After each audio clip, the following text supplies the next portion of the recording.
அனைவருக்கும் வணக்கம். Government of mental YouTube சேனலை இப்பதான் ஃபர்ஸ்ட் டைம் பாக்குறீங்கன்னா நம்ம சேனலை சப்ஸ்கிரைப் பண்ணிட்டு பாருங்க. தொடர்ந்து கவர்மெண்ட் ஜாப்ஸ் அப்டேட் இந்த சேனலை கொடுத்துட்டு வந்துட்டு இருக்கோம். இந்த பதிவுல பேங்க் ஆஃப் பரோடால அலுவலக உதவியாளர் பணியிடங்களுக்கான ஒரு வேலைவாய்ப்பு அறிவிப்பு வெளியிட்டிருக்காங்க. இது ஒரு நிரந்தரமான அரசு வேலை அப்படிங்கிற மாதிரி அவங்க கொடுத்துட்டாங்க.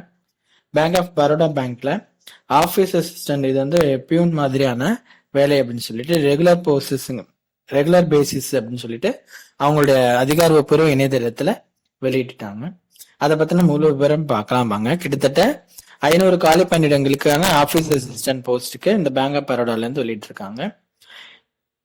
இந்த பதவிகளுக்கு விண்ணப்பிக்கிறதுக்கான டேட் ஃபர்ஸ்ட் பார்த்துருவோம். 3/5/2025 இருந்து 23/5/2025 மே மாதம் 23ஆம் தேதி வரைக்கும் நீங்க அப்ளை பண்ணிக்கலாம். 3ஆம் தேதியில இருந்து மொத்த காலி பணியிடங்கள் 500 காலி பணியிடங்களுக்கு ஒதுக்கி இருக்காங்க. பணியின் பெயர் வந்து ஆபீஸ் அசிஸ்டன்ட், அதாவது பியூன் அப்படிங்கிற மாதிரி மென்ஷன் பண்ணிட்டாங்க. இப்போ ஆல் ஓவர் இந்தியா முழுவதும் இந்த காலி பணியிடங்கள் ஒதுக்கி இருக்காங்க. அதோட மொத்த காலி பணியிடங்களோட விவரம் தான் 500. தமிழ்நாட்டுல மொத்தம் எவ்வளவு காலி பணியிடங்கள் கொடுத்திருக்காங்க அப்படின்னாக்கா 24 காலி பணியிடங்கள் தமிழ்நாட்டுக்கு ஒதுக்கி இருக்காங்க. அதை நீங்க தெரிஞ்சுக்கோங்க. அதன் அடிப்படையில நீங்க இதுக்கு விருப்பம் உள்ளவங்க கண்டிப்பா அப்ளை பண்ணிக்கலாம். மொத்த காலி பணியிடங்கள் 500ங்க. அலுவலக உதவியாளர் ஆபீஸ் அசிஸ்டன்ட் இதுக்கான கல்வி தகுதி என்னன்னு பாத்தீங்கன்னா, நீங்க 10வது முடிச்சிருக்கீங்கன்னா கண்டிப்பா அந்த பதவிகளுக்கு நீங்க விண்ணப்பிக்கலாம். லோக்கல் லாங்குவேஜ் வந்து நீங்க உங்களுக்கு தெரிஞ்சிருக்கணும். அதாவது எழுத, பேச,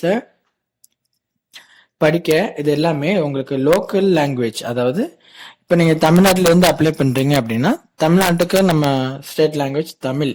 நீங்க தமிழ்ல என்ன பண்ணிருக்கணும்னா எழுதவும், படிக்கவும், பேசவும் தெரிஞ்சிருக்கணும். அப்படிங்கிற மட்டும்தான் அப்ளை பண்ணிக்க முடியும் அப்படின்னு சொல்லிட்டு அவங்க சொல்லியிருக்காங்க.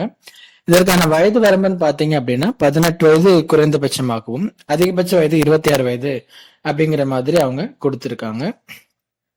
இந்த பேங்க் ஆஃப் பரோடாவில் இருக்க ஆபீஸ் அசிஸ்டன்ட்டுக்கான சம்பள விகிதம் என்னன்னு பாத்தீங்கன்னாக்க 19,500 இருந்து 37,815 ரூபாய் வரைக்கும் உங்களுக்கு இதற்கான சம்பள விகிதம் கொடுக்குறாங்க. மற்றபடி 10வது நீங்க பாஸ் பண்ணியிருந்தீங்கன்னா கண்டிப்பா அப்ளை பண்ணிக்கலாம். இந்த இதுக்கு சேலரியை தெரிஞ்சுக்கிட்டீங்க. நீங்க ஒரு இந்தியனா இருக்கணும் கண்டிப்பா.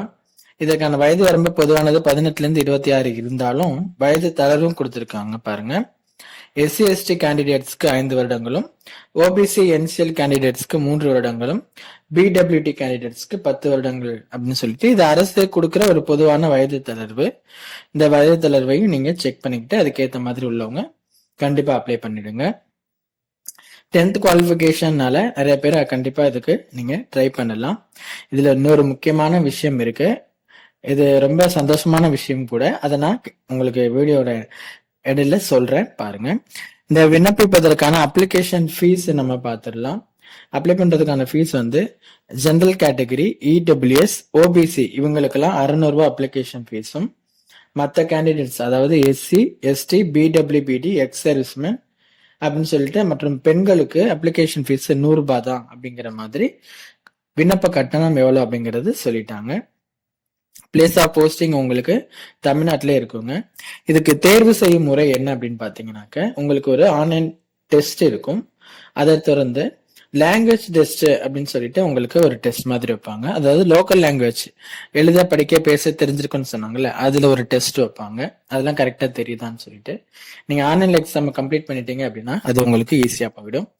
ஆன்லைன் டெஸ்ட்டுக்கு எப்படி இருக்கும் அதுக்கான சிலபஸை நம்ம இந்த வீடியோல சுருக்கமா பார்த்துடலாம். நீங்க நோட்டிபிகேஷன் பாத்தீங்கன்னா அந்த சிலபஸை தெரிஞ்சுக்க முடியும். இப்ப நான் ஸ்கிரீன்ல காட்டுறேன் பாருங்க. டெஸ்ட்ல வந்து 4 விதமான இது படிக்கணும். நாலேஜ் ஆஃப் இங்கிலீஷ் லாங்குவேஜ், அது வந்து 25 கொஸ்டின்ஸ்க்கு 25 மார்க்குக்கு கேட்பாங்க. அடுத்து general awareness, same 25 கொஸ்டின்ஸ்க்கு 25 mark. Elementary arithmetic, அதுவும் 25 கொஸ்டின்ஸ்க்கு 25 மார்க்கு. சைக்கோமெட்ரிக் டெஸ்ட், அதாவது ரீசனிங் வந்து 25 கொஸ்டின்ஸ்க்கு 25 மார்க்கு. இது நாலேஜ் ஆஃப் இங்கிலீஷ் லாங்குவேஜ் தவிர மற்றதுல நீங்க தமிழ்ல கூட படிச்சுக்க முடியும். அடுத்து ஓவராலா உங்களுக்கு 100 கொஸ்டின்ஸ் வந்து 100 மார்க்குக்கு கொடுக்குறாங்க. 80 நிமிஷம் நீங்க எக்ஸாம் எழுதலாம்.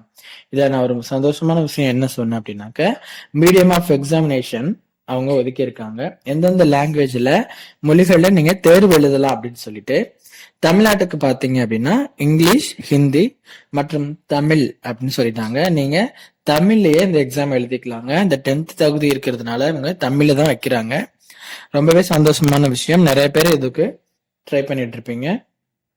10th முடிச்சு தமிழ் எக்ஸாம் எழுதி ஆஃபீஸ் அசிஸ்டன்ட் பேங்க்ல உங்களுக்கு வேலை அப்படிங்கிறப்போ நிறைய பிளஸ் இந்த விஷயத்துல இருக்கு. நீங்க இந்த விஷயத்த நீங்க எடுத்துக்கிட்டு கண்டிப்பா அதுக்கு முயற்சி பண்ணுங்க. எக்ஸாமினேஷன் சென்டர் அப்படின்னு பார்த்தோம் அப்படின்னாக்க தமிழ்நாட்டிலே உங்களுக்கு சென்டர் கொடுத்துருப்பாங்க. அது எங்கன்னு பார்க்கலாம். நான் அதுல தனித்தனியா ஆல் ஓவர் இந்தியா கொடுத்திருந்தாலும் தமிழ்நாட்டுல எங்க அப்படிங்கறத நான் உங்களுக்கு சொல்லிடுறேன். தமிழ்நாட்டுல இல்லாம புதுச்சேரியிலையும் உங்களுக்கு சென்டர் இருக்குங்க. ஓகேவா? ஃபர்ஸ்ட் நம்ம பார்த்துடலாம். இந்தியாவால் ஒரு இந்தியாவில் கொடுத்துருக்கிறதுனால நம்ம ஒவ்வொரு இதா பார்க்கும்போது கண்டிப்பா தெரிஞ்சுக்க முடியும். மதுரையில எக்ஸாமினேஷன் சென்டர் உங்களுக்கு இருக்கும். அடுத்து வேலூர், விருதுநகர்ல எக்ஸாமினேஷன் சென்டர் இருக்கும். புதுச்சேரியில வெஸ்டர்ன் சொல்லிட்டேன் இருக்கும்னு சொல்லிட்டு சேலம்ல உங்களுக்கு எக்ஸாமினேஷன் சென்டர் இருக்கும். நெக்ஸ்ட் சென்னையில உங்களுக்கு எக்ஸாமினேஷன் சென்டர் போட்டிருக்காங்க. அதையும் தெரிஞ்சுக்கோங்க. கோயம்புத்தூர்ல சென்டர் போட்ட மாதிரி கொடுக்கல. அவ்வளவுதாங்க. அப்புறம் திருச்சி, அப்புறம் திருநெல்வேலி பார்த்துக்கோங்க. திருச்சி, திருநெல்வேலி, சேலம், வேலூர், விருதுநகர், சென்னை, மதுரை இங்கெல்லாம் உங்களுக்கு எக்ஸாமினேஷன் சென்டர் போட்டிருக்காங்க. இது ஆல் ஓவர் இந்தியா கொடுத்துருக்கிறதுனால நான் கொஞ்சம் பொறுமையா பார்த்து சொல்றேன். நீங்களும் நோட்டிபிகேஷன் பார்த்து தெரிஞ்சுக்க முடியும். இந்த பேங்க் ஆஃப் பரோடாவோட ஆஃபீஸ் அசிஸ்டன்ட் போஸ்ட்டுக்கு கண்டிப்பா அப்ளை பண்ணுங்க. வர மே மாதம் 23ஆம் தேதிக்குள்ள அப்ளை பண்ணிடுங்க. இந்த நோட்டிபிகேஷனையும் அப்ளை பண்றதுக்கான லிங்க்கும் டிஸ்கிரிப்ஷன்ல இருக்கும். நோட்டிபிகேஷனை தரவா படிச்சுட்டு அப்ளை பண்ணுங்க. எந்த ஒரு சந்தேகமா இருந்தாலும் கீழே கமெண்ட் பண்ணுங்க. கண்டிப்பா நாங்க உங்களுக்கு ரிப்ளை கொடுப்போம். நீங்க தெரிஞ்சுக்கிட்டு அப்ளை பண்ணுங்க. இதுல எதுவும் சந்தேகம் இருக்கு அப்படின்னு சொல்லிட்டு நீங்க பாட்டுல விட்டுறாதீங்க. எதுனாலும் கேளுங்க. உங்க நண்பர்களுக்கு இந்த வீடியோவை ஷேர் பண்ணுங்க. அவங்களுக்கும் பயனுள்ளதா இருக்கும். தேங்க்யூ.